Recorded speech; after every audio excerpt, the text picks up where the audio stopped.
वो दिन भर भूखी प्यासी रही। शाम हुई तो चांद के निकलने से पहले पति के आने की आस लगाए बैठी रही। शाम होने तक चांद भी निकल आया। मोहल्ले की तमाम महिलाओं ने अपने पति के साथ चांद की पूजा भी कर ली, लेकिन मोनिका चांद को निहारती रही, अपने पति के आने की राह देखती रही। लेकिन आधी रात हो जाने तक भी उसका पति घनश्याम घर नहीं आया। आधी रात के बाद जब वो अपने घर पहुंचा तो पत्नी मोनिका के साथ उसकी बहस हो गई। देखते ही देखते झगड़ा इस कदर बढ़ गया कि मोनिका घर छोड़कर चली गई।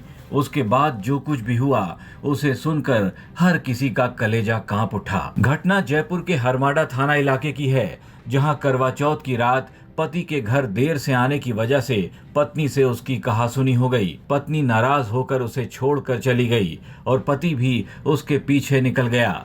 लेकिन जब पत्नी मिली तो उसका शव इतनी छत विच्छत हालत में था कि पति भी अपना मानसिक संतुलन खो बैठा और उसने भी अपनी जान दे दी। मरने से पहले उसने 4 लाइन की व्हाट्सएप चैट लिखी, जिसमें उसने बताया कि अब वो जिंदगी की जंग हार चुका है और इस दुनिया को अलविदा कह रहा है। करवा चौथ के मौके पर पति पत्नी दोनों की मौत की खबर जिसने भी सुनी उसकी रूह कांप उठी। अब दोनों का अंतिम संस्कार भी एक साथ ही किया जा रहा है।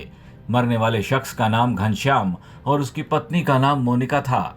दोनों का भरा पूरा परिवार था। परिवार में एक बेटा और बेटी भी हैं, लेकिन इन दोनों ने ये भी नहीं सोचा कि इनके बाद बच्चों का क्या होगा।